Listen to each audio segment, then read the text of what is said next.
احنا وصلنا إلى سنة 79. تكلمنا يمكن في الحلقة السابقة عن موضوع الثورة الإيرانية وموضوع اعتقال الرهائن الأمريكان في إيران. في سنة 79 أيضا حدث مهم يتعلق في المملكة العربية السعودية، وأيضا كان له انعكاس على منطقة الخليج، وهو موضوع حادثة جهيمان المعروفة بحادثة جهيمان.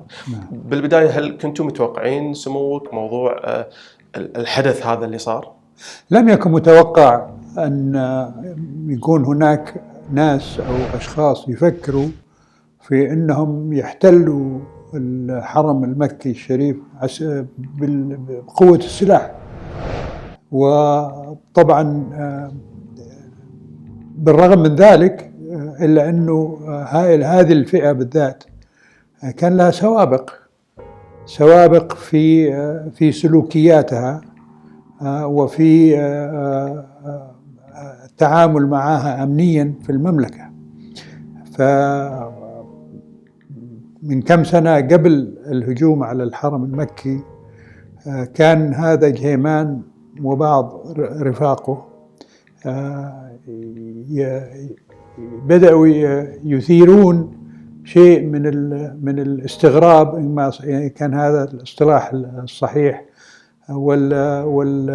والاستنكار من قبل السلطات، لأنهم بدأوا يوزعوا مناشير عن عودة المهدي، ظهور المهدي المنتظر التي كانت يروج لها من قبلهم. وكانوا يجلبوا لمراكز الشرطة ويؤخذ عليهم تعهدات بأنهم لا يكرروا الأمور هذه، ثم يطلق سراحهم. تكرر هذا الموضوع؟ تكرر مرتين أو ثلاثة، من خلال 2 أو 3 قبل حدوث الهجوم على الحرم المكي. لكن لم يخطر في بال أحد أنهم سيدفعوا بهذا النهج للتبشير بالمهدي المنتظر إلى أنهم يدخلوا في الحرم المكي بسلاح ومعدات عسكرية ليحتلوا الحرم المكي ويعلنوا ظهور مجيء المهدي المنتظر. ففي الفترة اللي بين استجلابهم لمراكز الشرطة وأخذ التعهدات منهم، يبدو أنهم اكتشفوا المهدي المنتظر في أحد رفاقهم وبايعوه على أساس أنه هو المهدي المنتظر. وهذا ما جعلهم يتبعوا الأساطير التي كانت تروج عن أنه ظهوره في بداية أحد القرون الهجرية، وأنه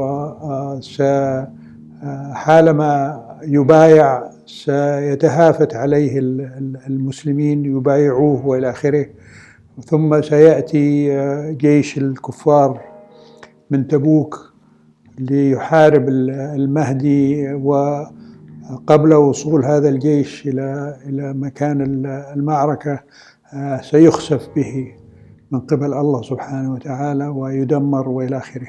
هذه كانت الأسطورة بصفة مختصرة عن الإعلان عن عودة المهدي المنتظر، وكيف أنه سينتصر على الكفار والمشركين والمنافقين. بس هي كجماعة كانت مرصودة من قبل جهاز الاستخبارات؟ كانت مرصودة، نعم، مش بس من الاستخبارات، لأنه كان شأن داخلي. كان وزارة الداخلية هي التي تتعامل في هذا الشأن.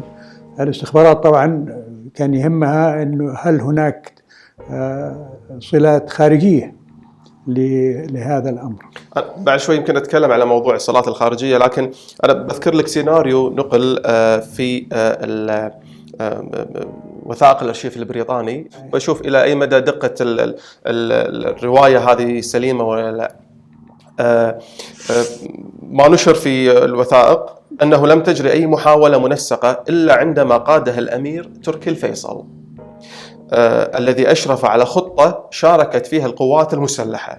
تم نشر قوة قناصة تصطاد المسلحين، تم شن هجوم من الحرس الوطني والقوات الخاصة، استخدم المسلحون قذائف RPG وغيرها لوقف تقدم القوات.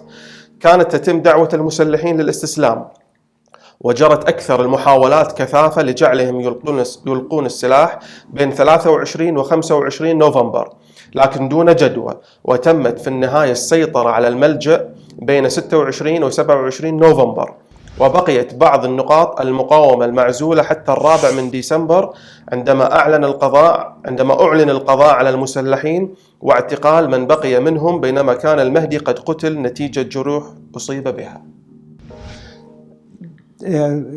على ما يقول المثل: أول القصيدة كفر. أنا لم أكن قائد لهالعملية. أنا أثناء لما وقعت العملية أنا ما كنت في المملكة ذاتها، أنا كنت في تونس مع الوفد اللي ذهب برئاسة المرحوم الملك فهد لما كان ولي عهد لحضور مؤتمر القمة العربي في تونس في ذلك الحين. وذهابي مع الوفد كان لغرض التشاور مع الرئيس علي عبد الله صالح في شؤون تتعلق باليمن. فأتانا الخبر وإحنا في تونس، ثم كلفني المرحوم الملك فهد بالعودة لكي أطلع على الأمور وأبلغه بإيش اللي بيحصل على الساحة في مكة المكرمة.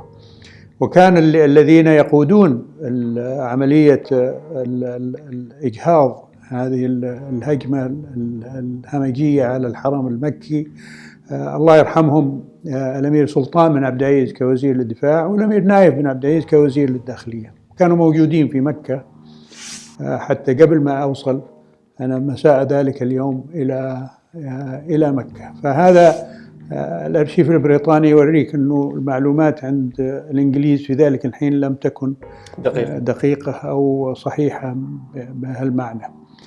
ثم صار التنسيق زي ما ذكرت بين القوات المختلفة، الحرس الوطني وخاصة وزارة الداخلية بكافة أفرعها، والاستخبارات العامة بما لديها من خبرات. أول ما أتيت لمكة المكرمة بعد وصولي من تونس، توجهت رأسا لمكان تواجد المرحومين الأمير سلطان والأمير نايف في ذلك الحين، وكانوا موجودين في فندق بجوار الحرم المكي الشريف ليشرفوا على عمليات مقاومة المهاجمين. وكان قد بدأ التعامل معهم من قبل بعض عناصر وزارة الداخلية في ذلك الحين، وأتي لأحد الألوية التابعين للحرس الوطني أيضا بعد ذلك لمساندة قوات وزارة الداخلية في التعامل مع هؤلاء. فعندما ذهبت للأمير سلطان والأمير نايف وأعطوني فكرة عن اللي حاصل وكيف أنه صار الهجوم، وأنهم دخلوا في الفجر شايلين معاهم ما موه كجنايز لموتى اللي يتم الصلاة عليهم، ولكن كانت معبأة بالأسلحة، موهينها على شكل جنازة لكن كلها كانت أسلحة، وحطوها في الحرم. ولما بدأ الخطيب الإمام الحرم لصلاة الفجر أشهروا السلاح وأعلنوا مجيء المهدي، واستولوا على الميكروفون حق الإمام. ولابد طلعت أنت على إيش اللي حصل بعد ذلك، وكان في على كلامهم المهدي، وطالبوا المسلمين أن يأتوا للبيعة وإلى آخره. فهذا كان الحدث كما وقع في صباح ذلك اليوم وفي فجر ذلك اليوم. ثم استدعي الشرطة. طبعا الشرطة في الحرم لا تحمل سلاح، فكان التعامل معهم من خلال ما استدعي من شرطة من خارج الحرم. هم شرعوا فورا بعد استلامهم الميكروفون وإعلانهم مجيء المهدي بدأوا يقفلوا أبواب الحرم. زي ما تعرف الحرم ما شاء الله يعني له أبواب كثيرة، فكثير من اللي كانوا موجودين في ساحة الحرم هذاك اليوم استطاعوا أنهم يهربوا من خلال الأبواب التي لم تزال مفتوحة. ولكن بقي منهم مرهونين عند هؤلاء، مما سبب طبعا بعض المشاكل في كيفية التعامل معهم في الداخل حماية للرهائن. نعم.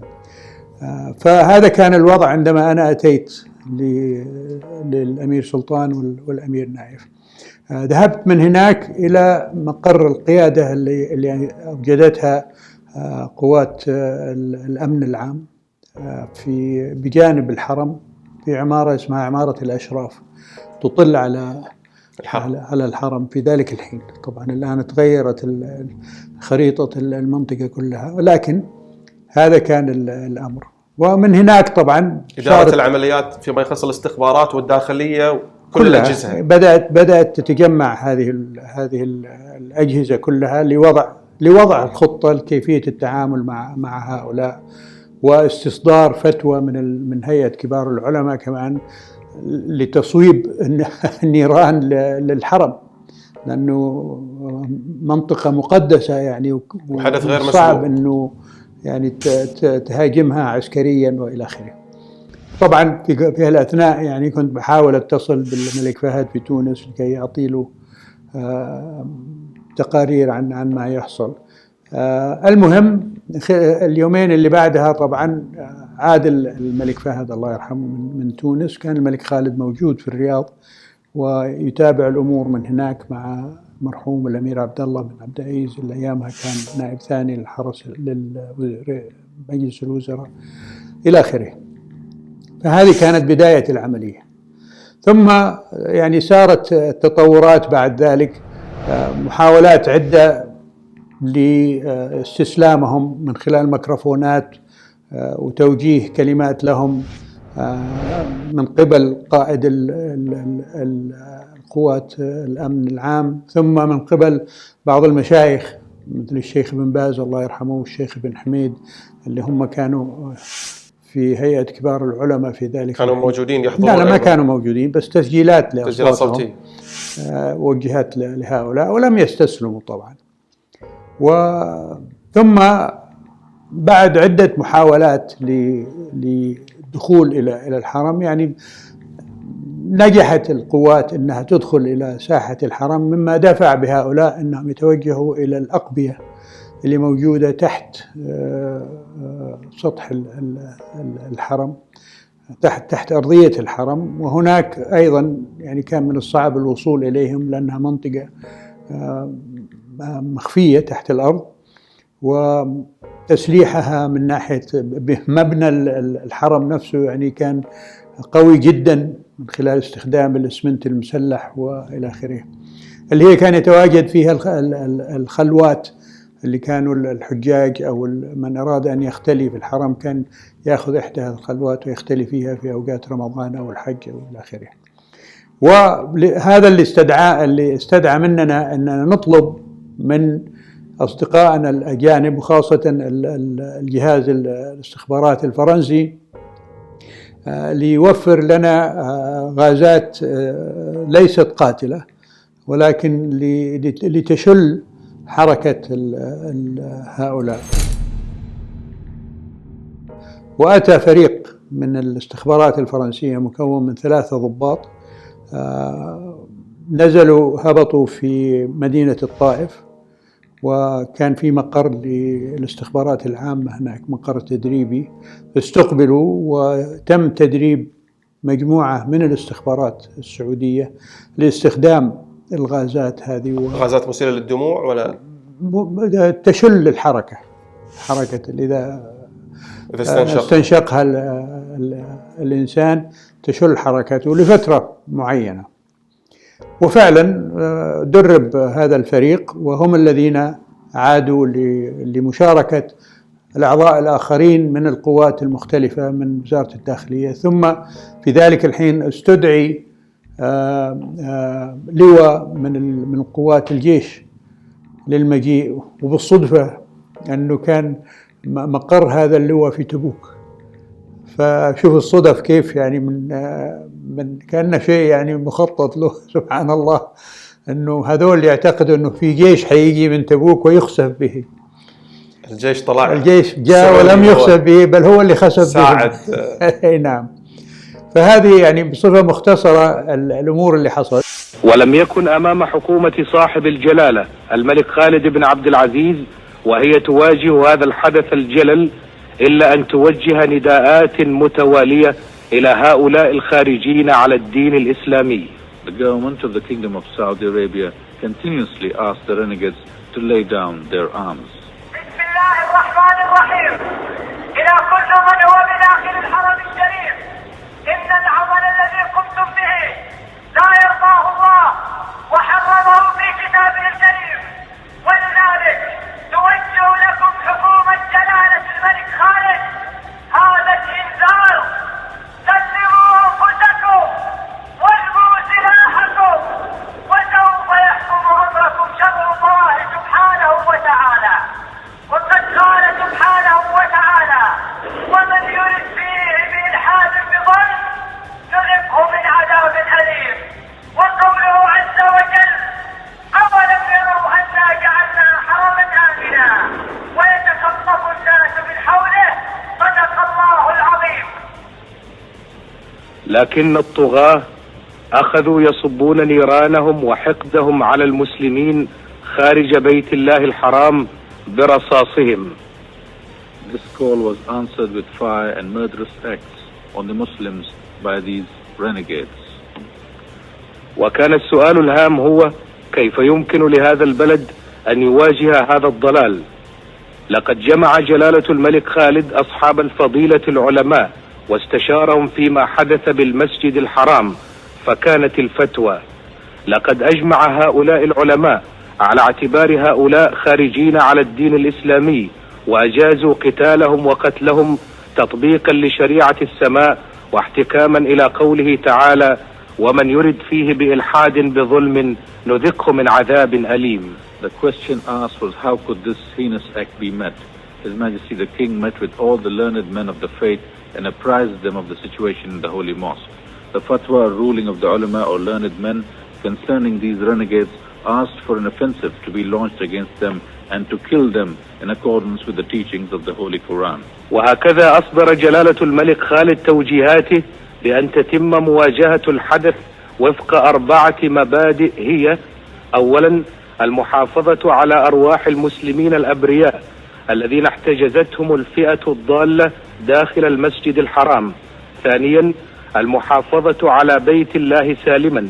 ثالثا، المحافظة على أرواح جنودنا البواسل. رابعا، إلقاء القبض على المعتدين أحياء بقدر الإمكان. احنا طبعا أنا يعني كنت موجود بصفة مستمرة مع قيادة القوات المشتركة اللي صارت في ذلك الحين، والتي عين عليها ضابط من القوات المسلحة من الجيش اسمه فالح الظاهري. من الصدف الأخرى أنه بعد ما أدى مهمته في ذلك الحين في نهاية مطافه العسكري وقبل تقاعده أصبح قائد لمنطقة تبوك. ظاهر الأحداث كلها مرتبطة في تبوك، كلها يعني تعود إلى تبوك. فالأمير سعود الفيصل الله يرحمه كان يأتي ويذهب بين مكة والرياض ليعطي المسؤولين في الرياض الملك خالد والأمير عبد الله في ذلك الحين تقارير عن الأحداث اللي بتحصل، وهكذا وانتهت العملية الحمد لله. طيب، ذكرت سموك في سياق الكلام موضوع أن الجزء المرتبط في جهاز الاستخبارات السعودي كان يتعلق بمعرفة إن كانت هناك جهات خارجية نعم. على صلة بجماعة جهيمان. اكتشفتوا وجود صلات خارجية لجماعة جهيمان؟ كان لهم نشاط محدود في طباعة بعض الأساطير عن المهدي المنتظر في الكويت.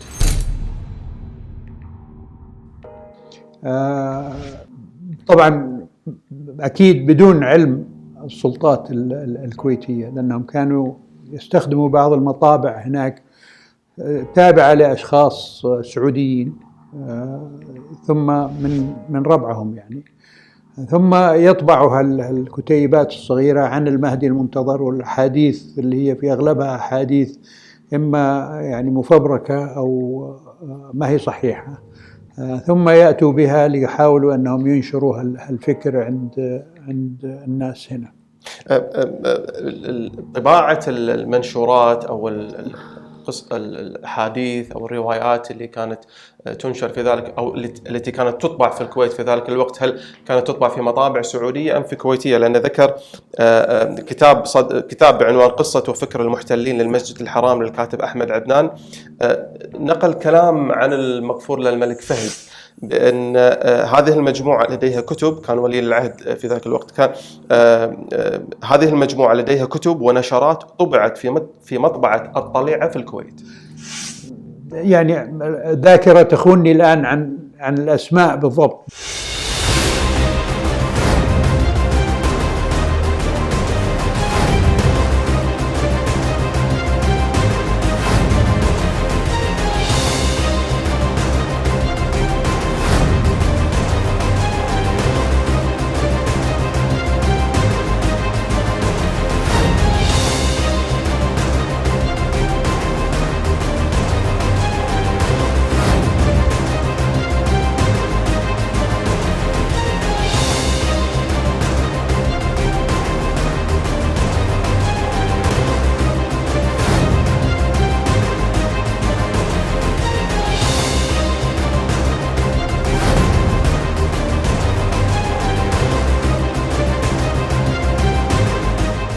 جانب آخر اللي هو كتاب أيضا صدر بعنوان حتى لا يعود جهيمان، كاتب الكتاب أمريكيين اثنينهم توماس هيغفاير وستيفن لاكرو، ذكروا أن الجماعة السلفية المحتسبة جماعة جهيمان ورموزوا لها بجسم من ضمن الأعضاء الكويتيين البارزين في جسم في ذلك الوقت كان جابر الجلاهمة الذي أصبح لاحقا جهاديا مشهورا، والدكتور عبد الله النفيسي، وخالد العدوة الذي انضم لاحقا إلى التيار السلفي السائد وأصبح عضو في البرلمان. ليس لدي أنا علم بذلك، يعني النفيسي والجلاهمة والأخ الثالث هذا يعني لم ترد أسماءهم لي أنا في ذلك الحين. يعني إذا كان بعد ذلك وصلوا هؤلاء الكتاب إلى معلومات موثقة عن ذلك ربما، بس يعني في حينها لما أجرينا تحريات وإلى آخره لم ترد أسماء هؤلاء أنهم هم أعضاء في الجماعة المحتزبة اللي هي جماعة جهيمان. فما رصدتوا خلينا نقول عناصر كويتية في جماعة جهيمان؟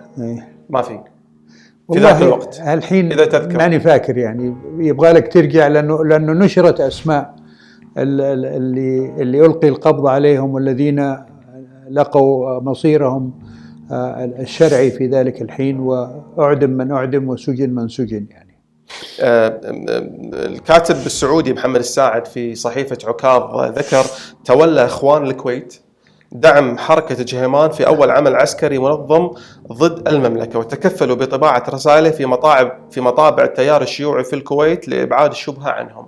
رصدتوا تحرك لجماعة الإخوان المسلمين؟ بذلك الحين لم نرصد، بس يمكن بعد ذلك أنا زي ما أقول لك، يعني يمكن بعد ما تركتنا الاستخبارات وصارت تحريات وإلى آخره يمكن وصلوا إلى ما هو يدل على ذلك، لكن أنا في وقتي في الاستخبارات ما وصلنا إلى شيء. تزامن حادثة جهيمان مع الثورة في إيران، هل في أي ربط بين الاثنين؟ أبدا لا يوجد أي ربط. لا أبدا، هذا تيار وهذاك تيار، بل أنه هؤلاء يعني كانوا يعني من حسب ما اطلعنا على نشراتهم وفكرهم والى اخره كانوا من مكفرين للشيعة يعني في ذلك الحين، فما لم يكن هناك اي صلة بينهم وبين الخميني او ما حصل في ايران. طيب نضع نقطة على موضوع جهيمان، انتقل الى زاوية اخرى تتعلق باندلاع الحرب العراقية الايرانية، لكن انا ابي ارجع الى عام 78. ايوه أرجع إلى عام 78 كانت لك زيارة إلى بغداد والتقيت بصدام حسين في ذاك الوقت.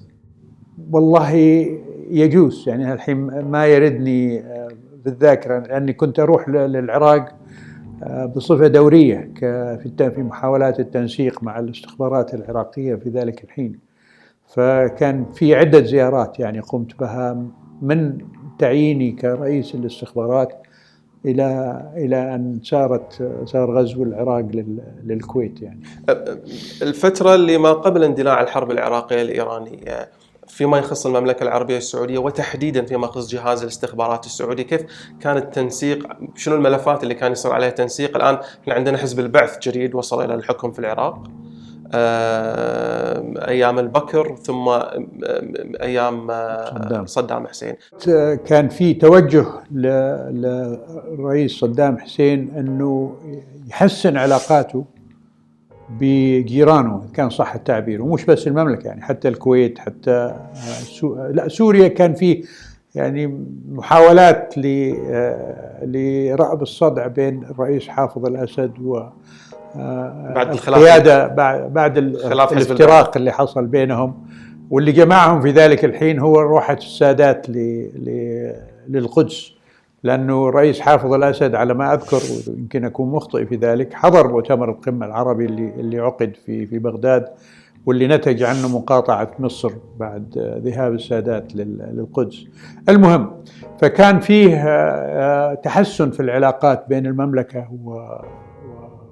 والبعث العراقي بالذات، ومنها الحدود السعودية العراقية رسمت في ذلك الحين، قبل ذلك لم تكن مرسمة. في أي سنة هذا تقريبا؟ والله ماني فاكرها الحين، بس يعني البداية كانت في وقت الملك فيصل الله يرحمه، وبس يعني كان الحوار يستمر على ترسيم الحدود وإلى آخره، وما تم إلا في وقت الملك خالد الله يرحمه. وفي أيام حزب البعث في العراق. أي نعم. أول البكر ثم صدام حسين.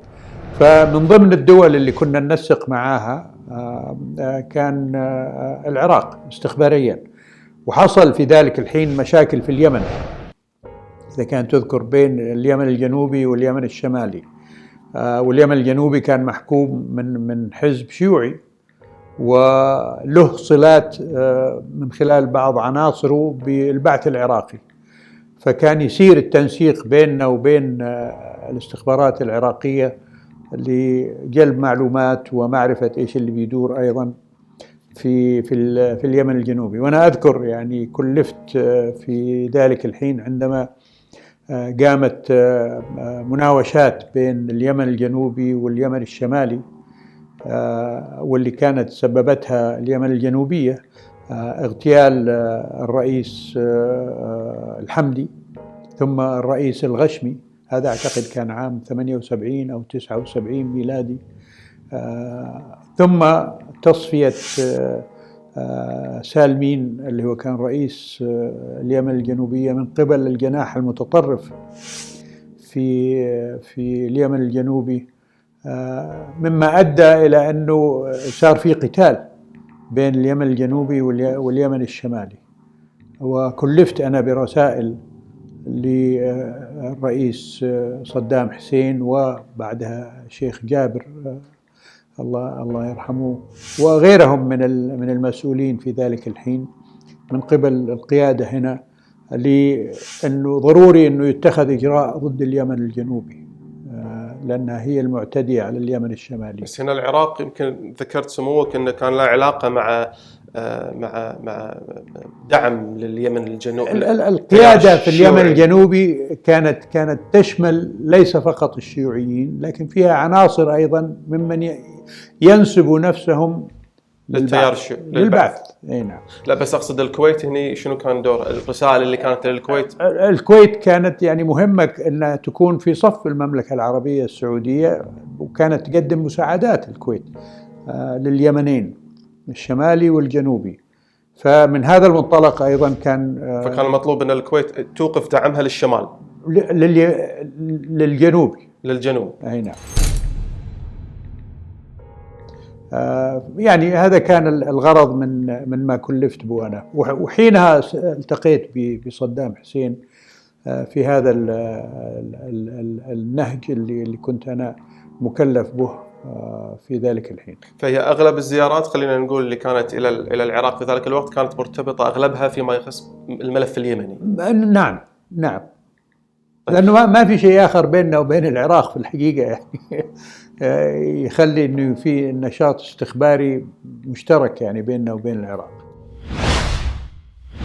ممن تحالفوا معاه في البداية زي منظمة مجاهدين خلق، زي الحزب الشيوعي في إيران ضد الشاه. بعد ما تولى الحكم الخميني بدأ يصفيهم، أعلنها هو لم يخفيه، تحرير الأحواز والمحمرة اللي هي كانت عاصمة الأحواز والآخره. عندما انعكست الأمور وصارت إيران هي المهاجمة، بدأ الدعم السعودي للعراق من ذلك الفترة. طائرات إيرانية توجهت صوب المملكة، لكن تم تصدي لها من القوات الجوية السعودية وإسقاط طائرتين منها. وكما شاهدنا يعني أيام حرب تحرير الكويت مثلا، كان توجه مجلس التعاون لصد الغزو العراقي على الكويت.